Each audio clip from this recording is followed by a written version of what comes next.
감사합니다. 나중에 더 좋은 인생. 옆 사람에게 한번 축복합시다. 지금보다 더 좋은 인생이 펼쳐지기를 축복합니다.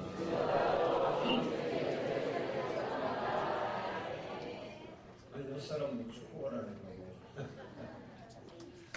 아니, 내가 복을 드려 복이 오죠. 씨를 심어야 열매를 거두죠. 맞죠? 자기가 심은 거 거두는 거죠. 농사하는 거 보면요. 거짓이 없어요. 심어놓은 것이 나와요. 그죠? 심어놓은 게 나와요. 우리 심은 대로 거둘 따라. 그러니까 여러분이 심어야 거둘 거 아니에요. 아멘. 그러니까 지금보다 나은 인생 되세요. 이렇게 축복을 해야 나도 그런 인생이 될 거 아니에요. 할렐루야. 다시 한번 시작.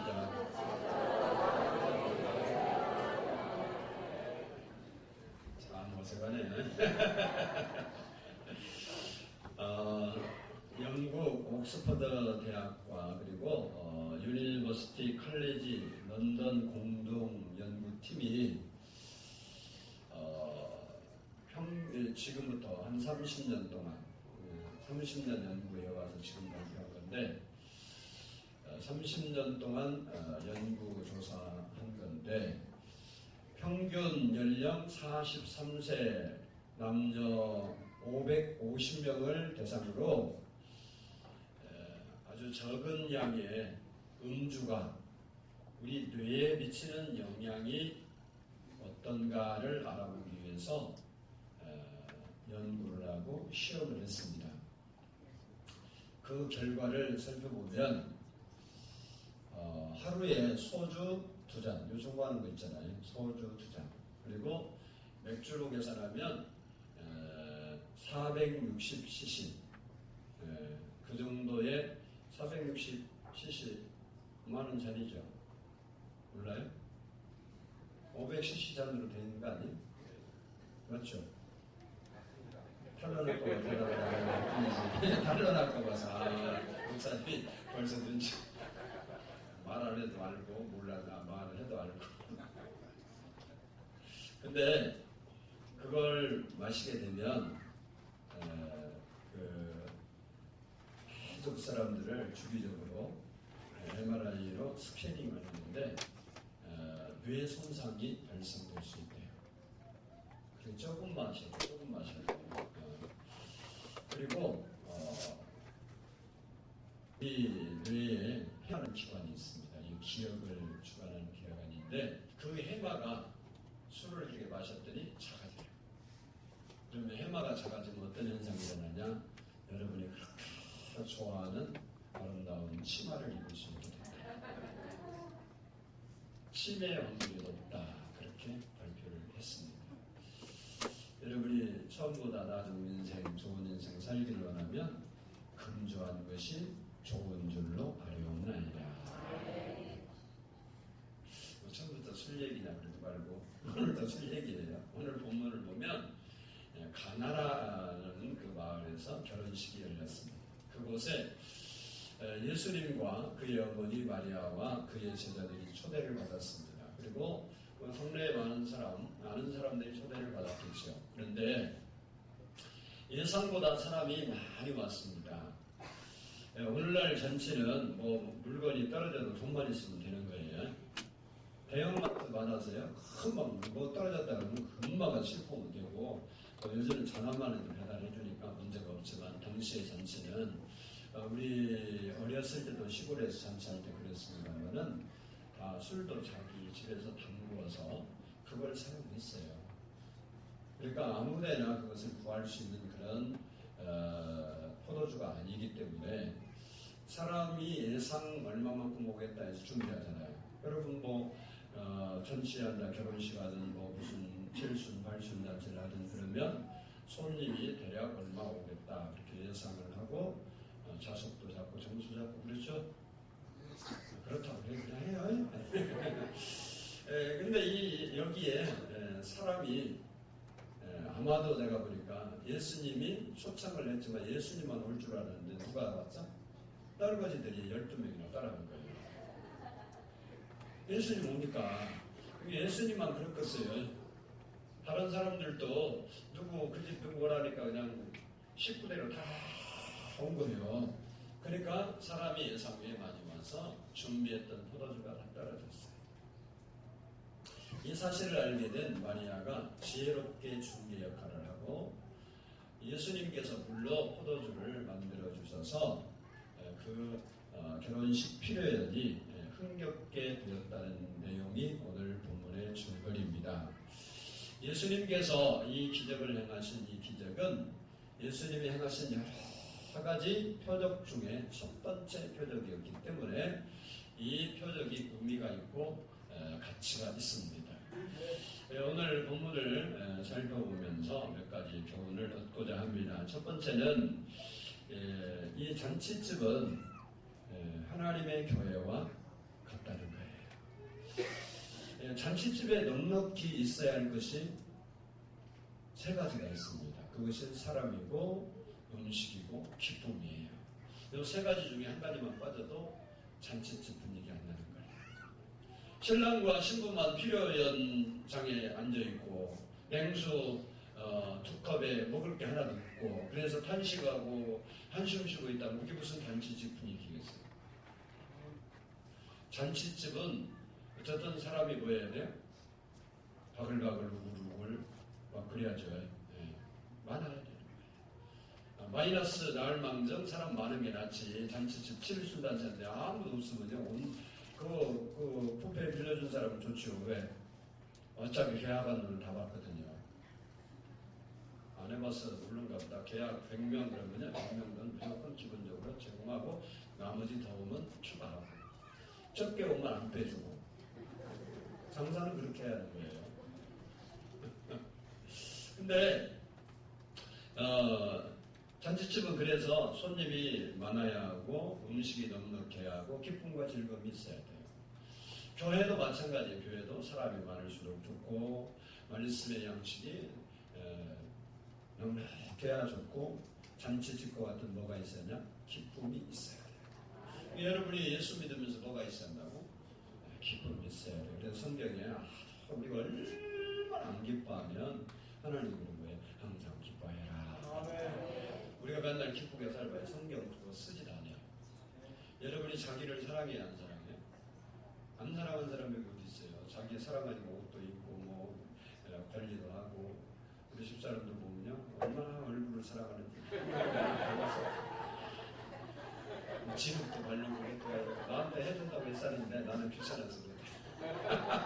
와 자기들 안거리 것처럼 웃는 거 봐.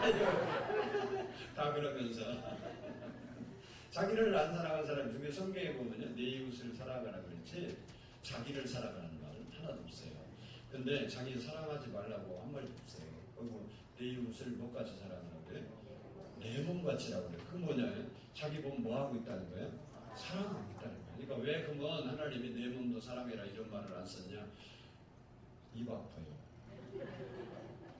사랑하지 말라고 해도 사랑할 거기 때문에 입 아프다고 안 해.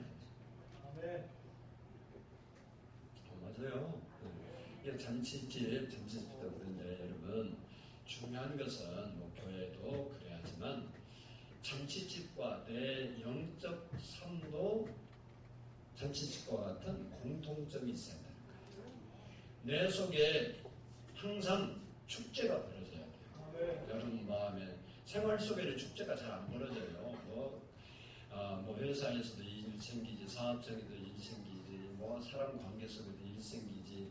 축제는커녕 안 죽고 사는 것이 다행이지만 여러분의 마음만은 축제가 일어나야 돼요. 기쁘고 감사하고 행복하고 그리고 넉넉한 마음으로 살아갈 수 있어야 됩니다. 우리가 사는 오늘 시대를 특징으로 한마디로 딱 요약한다면 뭐라고 말할 수 있냐면 많고 적은 사람이다. 그래서 사람이 많습니다. 지금 세계 인구가 얼마나 될까요? 따끈따끈한 학생 없어요? 지금 세계 인구는 약 73억이 됩니다. 그리고 2050년이 되면 97억에 이르고 2100년에는 여러분이 살겠어요? 못 살겠어요? 못 살겠죠. 앞으로 90년이 넘게 나왔는데 2100년에는 112억이 된대요. 제가 그때까지 살아서 확인해볼게요. 여러분 먼저 가시고 또 목사님 장관님 요즘은 사람이 많습니다. 자동차도 많고요.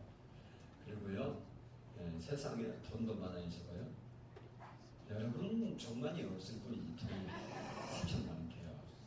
그렇죠? 그리고 공장도 많아요. 그런데 사람은 뭐가 없냐 따라서 합시다. 만족이 없다. 만족감을 가지고 사는 사람은 많지 않아요. 이유가 뭘까?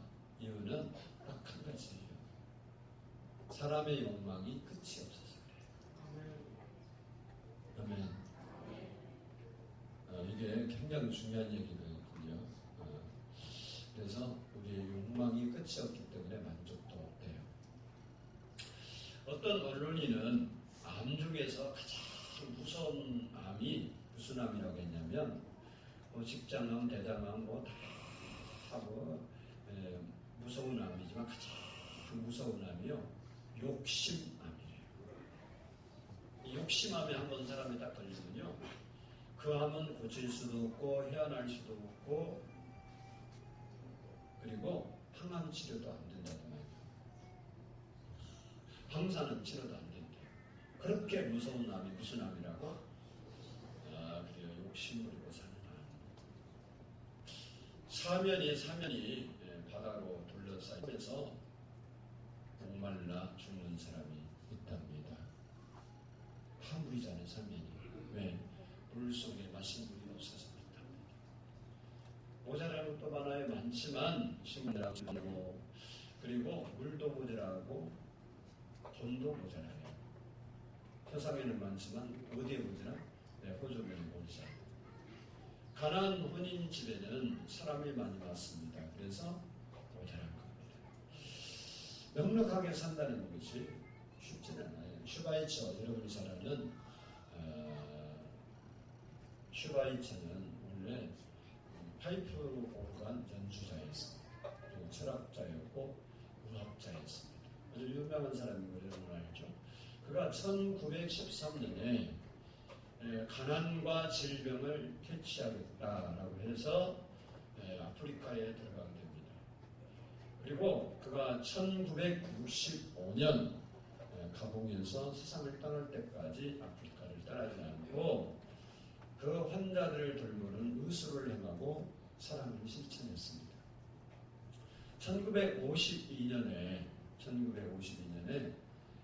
그의 공로를 높이 산 할리몬이 슈바이처에게 노벨 평화상을 주기로 결정을 하고 그에게 연락을 했습니다. 시상식에 참여해 주십시오라고 요청을 했습니다. 그리고 할리몬은 그가 감동적인 자신의 일을 그 시상식에서 연설해 줄 것을 기대하고 있었는데 대답이 나는 그 시상식에 못 가겠습니다 라고 회신해왔습니다. 노벨 평화상 여러분 준다 그러면 갈까 안 갈까? 별일 있어도 간다 안 간다? 확실하다 간다. 안 줘서 문제지. 아멘. 안 줘서 문제 준다 그래. 나도 이거 알는가 이거. 근데 안 간다 그러니까 할리문이 놀래고요. 이럴 수가 있냐. 그래서 막 설득을 했는데 결국 설득을 못했어요. 이유가 뭐냐? 아주 간단하고 명료하게 그가 거절 이유를 밝혔습니다. 과분한 상을 저에게 준다니 고맙기 그지없습니다. 그러나 제가 상을 받기 위해서 이곳을 떠나면 누가 환자들을 돌보겠습니까? 시상식보다 저에겐 환자 돌보는 일이 더 소중합니다. 라는 것이 거절의 이유였습니다. 바로 이러한 사람이 모든 모든 것을 가진 넉넉한 사람이에요. 만족은 소유로 결정되는 것이 아닙니다. 만족은 자족하는 마음이 있을 때 이루어질 수 있는 것입니다. 수천억을 가지고 있으면서도 허덕거리는 사람이 있는가 하면 가진 것이 적지만 넉넉한 사람이 있습니다. 부자가 행복한 사람입니다. 오늘 본문의 잔치집에 문제가 발생되었습니다. 그것을 해결하는 해법이 오늘 본문에 나타나는데 그 해법이 뭐냐면 이 마리아, 예수님의 어머니였던 마리아의 긍정적 접근 그리고 예수님의 능력이 그 문제를 해결했습니다.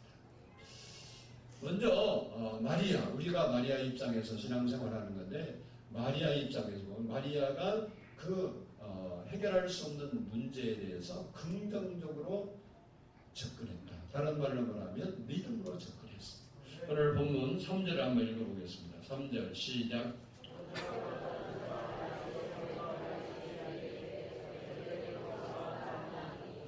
아멘. 손님 가운데 포도주가 떨어진 것을 맨 처음 아는 것이 마리아인 것 같습니다.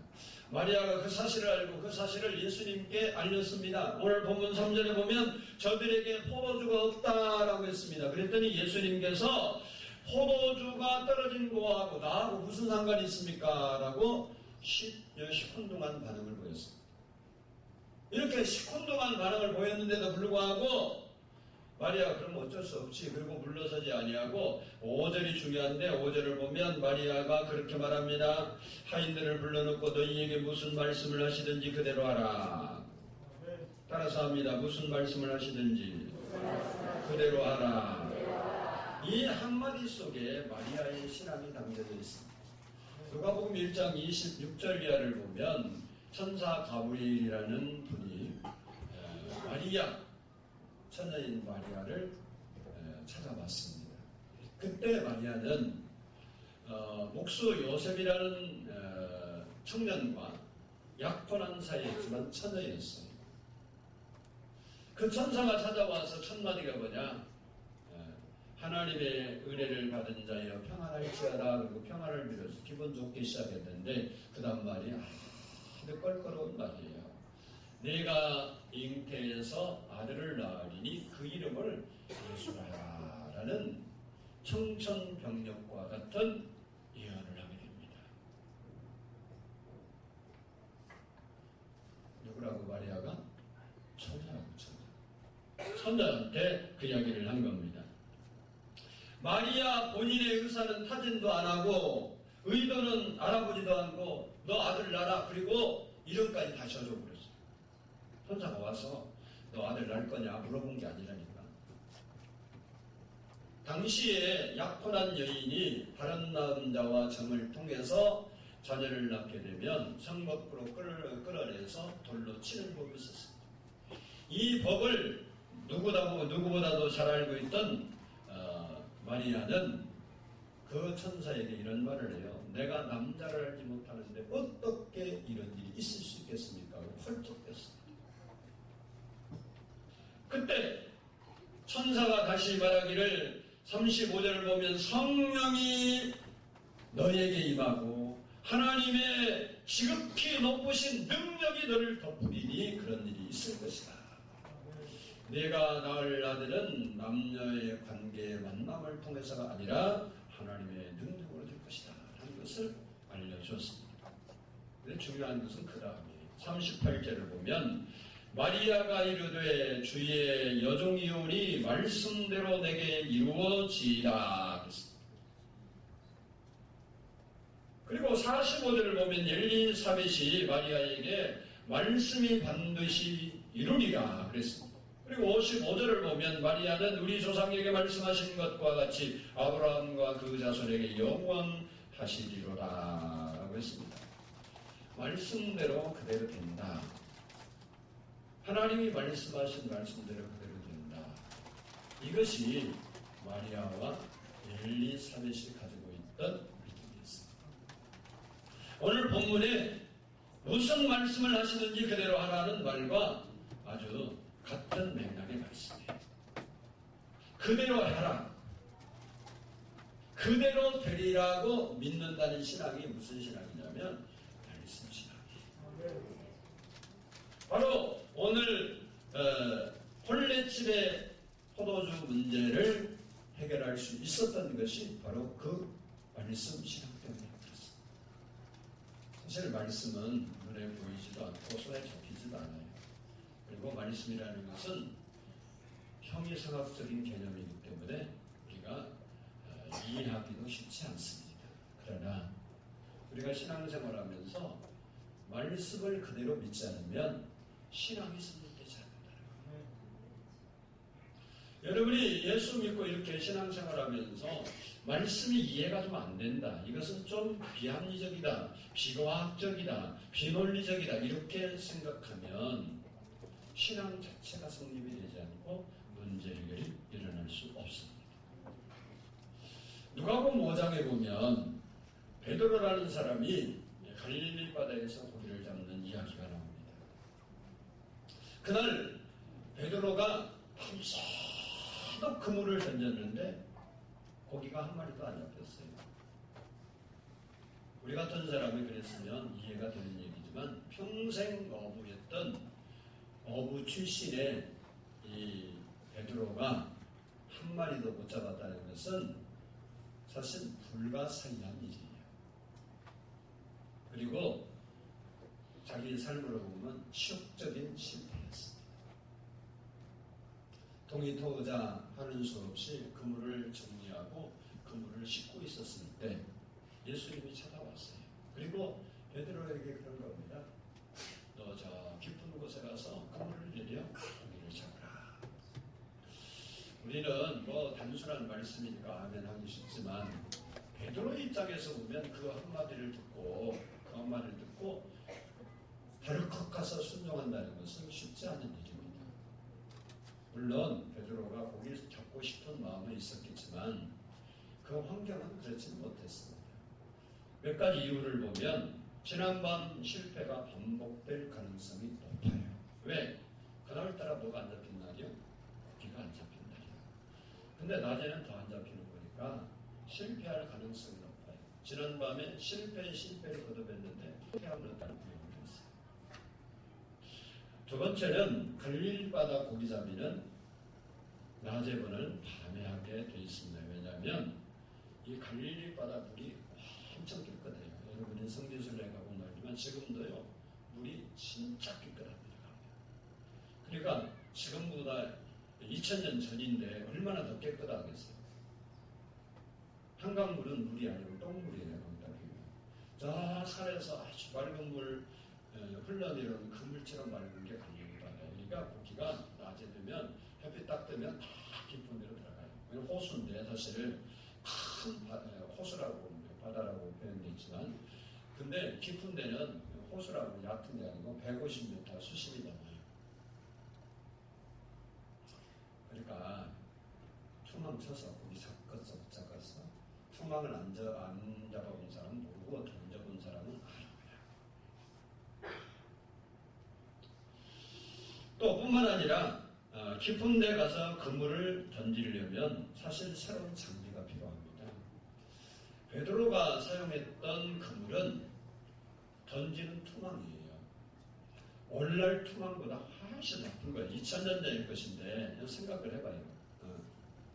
옛날에 여러분 시골에서 많이 사는 분이 있으니까 옛날에 곡식 추수할 때 발로 밟아서 전동 그것도 있고 수동을 하는 것도 있고 근데 지금 것은 뭐야? 트랙터가 해버리죠. 비교가 돼야 안 돼요. 근데 그물도 그때는 나무줄기에 말려가고 연분가하고 지금하고는 비교가 되겠어 안 되겠어? 여러분 깊은 데 가서 그물을 던지면 여러분이 저도 투망은 몇 번 던져봤는데 투망이라는 것이 이렇게 딱 가서 던지면요 땅에 붙어갖고 살살 당기면 고기가 빠져나갈 수가 없어야 그거 잡히는 거예요. 근데 투망을 던지는데 깊이가 깊고 투망은 바닥까지 간다. 그러면 고기가 가만히 있어서 빠져나가겠죠. 여러분 같으면 나 잡으라 그러고 있겠지만 고기는 안 그래요. 다 빠져나갑니다. 그래서 잡을 수가 없어요. 그러니까 꼭 던지려고 하면 예인망이 필요한 거예요. 싹쓸이가 필요해요. 싹쓸이만 같은 거 있잖아요. 그런 걸 던지면 맞아요. 베드로에게는 그런 장비가 없어요. 거기다가 그 명령을 하신 분이, 말씀하신 분이 직업이 신통치 않아요. 원래 뭐 어부 출신이라든지 고기 전문가라든지 뭐 그쪽 분야에 일하는 분이라 그러면 또 내가 모르는 것도 있으니까 노하우가 있으니까 될 수도 있겠다 그러겠는데, 바다에서 그물 던져본 적이 한 번도 없는 목수예요, 목수. 그런데 그 말을 듣고 가서 던진다는 것은 어부로서 자존심 상하는 일이에요. 여러분도 여러분이 전문가라고 생각하는데 누가 거기 깜짝깜짝 이해하면 뭐라 그래요? 알지거든요. 번데기 없이 훈련. 그리고 속으로 그러죠. 겉으로는 못하고. 김용집 사님 그죠. 조금 뭐 뭐라고 해서 뭐 자기 뭐 감하게 알지도 뭐라 그러면 우습죠. 말로 그렇게 되네. 그런 거라니까. 그러니까 베드로는 어려서부터 거기서 살았고 그 지리도 잘 알고 거기가 어디 출몰하는지도 잘 알아. 근데 예수님 목수라니까. 그런데 중요한 것은 5장 5절을 보면 선생이여 우리들이 밤이 맞도록 수고하였으되 얻은 것이 없지만은 말씀에 의지하여 내가 그물을 내리리라. 따라서 합시다. 말씀에 의지하여 내가 그물을 내리리라. 베드로가 우리가 과정을 내가 생략을 했지만 베드로 배들려서 예수님 설교 한참 한 뒤에 이 얘기거든요. 그 얘기가 무슨 얘기냐면 베드로가 예수님 말씀을 배빌려 줬으면 옆에서 들었을 거 아니에요. 잘 듣다 보니까 저분의 말을 들어보면 될 수도 있겠다는 생각이 온 거예요. 우리에게 하나님 말씀대로 하면 될 것이다 있다는 생각이 먼저 와야 되는 거예요. 그거 생각이 안 하는데 순종하겠어 안 해. 베드로가 그래서 정리하는 그물을 다시 차려서 친구들과 함께 가서 그물을 내렸는데 6절을 보면 그렇게 하니 고기 잡힌 것이 심히 많아 그물이 찢어지는지라. 이것은 사람으로 있을 수 없어요. 왜냐하면 아까도 여러분에게 말씀드린 대로 여러분 생각을 해봐요. 투망치면 중앙이 그때는 무거운 것도 달 수 없고 돌멩이 달고 그런 건데 그거 있잖아요. 좁혀지는 사이에 밑으로 다 빠져나가 버려요. 근데 고기들이 나 잡아주세요. 그리고 빠져나간 게 서로 들어오려고 막 난리 법석이 나가고 그물이 찢어질 만큼 잡혔다는 거예요. 그럼 왜 그럴까요? 유일하게 하나님 말씀 안 듣는 게 누구냐? 사람이에요. 고기한테 이러고요. 고기야 저 그물로 들어가라 하니까 내가 먼저 들어가야 돼. 순종해야겠다고 막 터지게 들어간 거예요. 근데 사람은 들어가면 좀 죽는데 그거 안 들어가. 아니 사드락과 메삭과 아벤노고한테 불가마 갖다 놨잖아요. 거기 들어가라 그러니까 다른 사람 같으면 안 들어간다고 얼른 절해요. 근데 들어가잖아. 고기가 순종하니까 하나님 역사 일어나요. 아멘이요. 해법이 아주 간단했습니다. 뭐 하면 됐어요? 따라서 하면 그대로 하면 된다.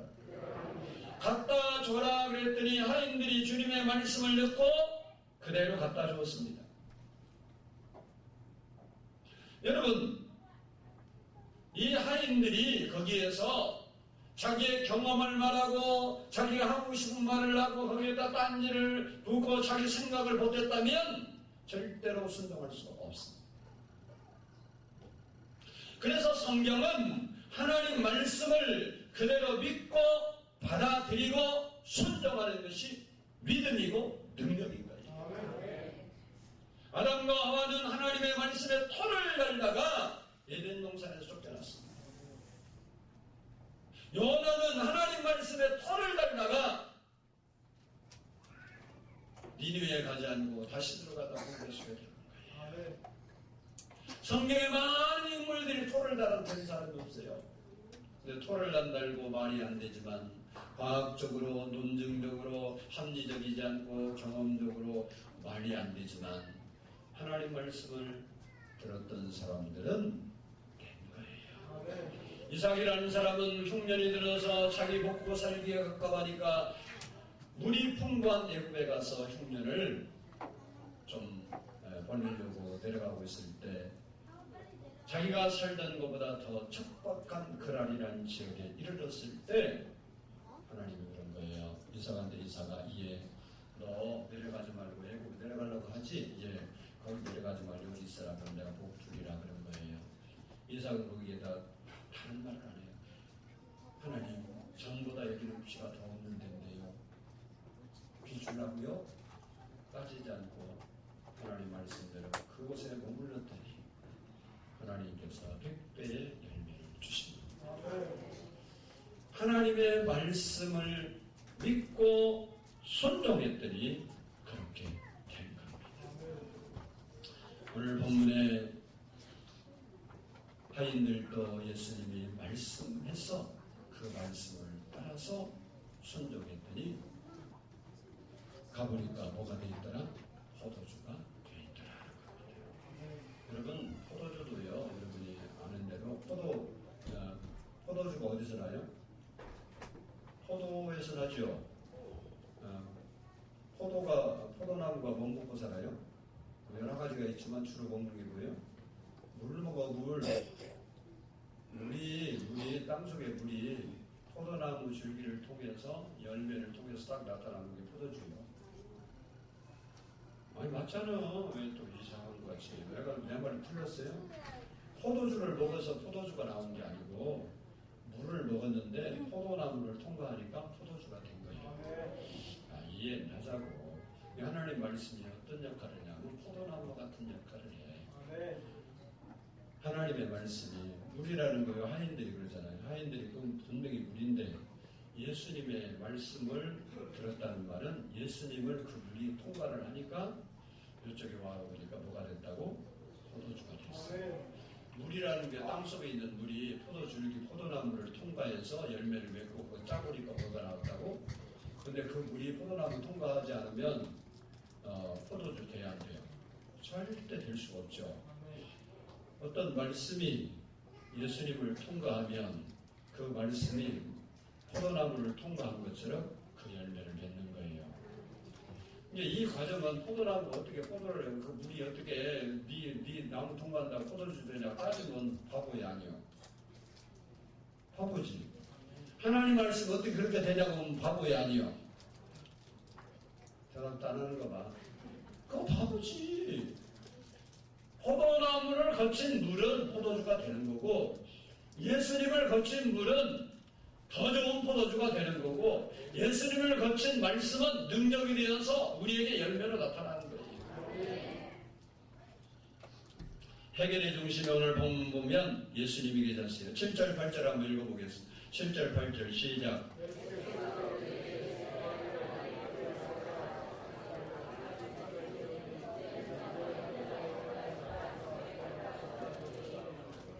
갖다 주라는 말씀을 누가 했느냐? 그게 중요한 거예요. 아무나 해서 되는 게 아니라 포도나무를 통과해야 포도가 열리고 포도주가 되는 것이지 아니면 참나무 통과한 물이 어떻게 포도나무 될 수는 없어요. 누가 갖다 주라 했느냐? 바로 예수님의 말씀을 통과했더니 물이 변하여 포도주가 된 겁니다. 이 일은 사람이 할 수 있는 일이 아니에요. 사람은 없는 것을 있게 할 수가 없어요.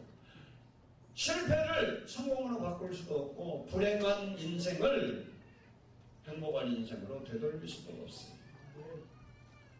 누가 물을 포도주로 만들 수 있느냐? 예수님이 하셨다. 잔치를 책임졌던 연회장이 그렇게 말합니다. 10절을 보면 사람이 말하되 사람마다 먼저 좋은 포도주를 내고 취한 후에 낮은 것을 내거는 그대는 지금까지 좋은 포도주를 주었더라. 연회장이 잔치를 책임진 사람이 신랑 불러서 그대는 다른 사람과 달리 지금까지 좋은 걸 줬다는 거예요. 아까 마셨던 것보다 예수님이 물 갖다 주라고 했는데 그 물이 포도주가 되는데 그것이 훨씬 좋다는 거예요. 처음에 좋고 나중에 나쁜 것보다 처음보다 나중에 좋은 교회, 가정, 인생이 되어야잖아요. 예수님은 처음보다 나중을 더 좋게 하신 분이다 이 소리예요.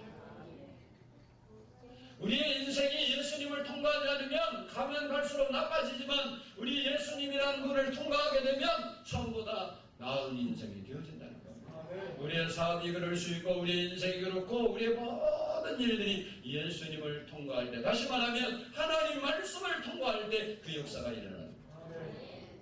그래서 우리는 하나님의 말씀에 순종하고 살 때 이 일이 일어나는 겁니다. 예수님 때문에 처음보다 나중에 되는 인생을 살아야 하지 않겠습니까? 여러분이 예수 믿는다 그러는데 하인, 오늘 본문에 보면 하인밖에 그 사실을 아는 사람이 없어요. 연회장은 물 떠온지도 몰라요. 갔다 보니까 포도주인 줄 알고 어떻게 좋은 포도주였지, 그 사실을 아는 것은 하인밖에 모른다고 오늘 본문에 말했습니다. 다른 사람이 인정하든 안 하든 여러분이 하나님을 믿고 하나님의 말씀을 신뢰하고 그 말씀에 순종할 때 하인이 경험한 것 같은 하나님의 능력과 하나님의 기적을 경험하게 되는 거예요. 아무도 믿지 않지만 나는 할 말이 있다고 말할 수 있는 거예요. 그것을 신앙이라고 합니다. 말하기는 여러분의 인생이 하나님 말씀을 순종함으로 지금보다 더 나은 인생이 펼쳐질 수 있기를 주의 이름으로 축복합니다. 기도하겠습니다.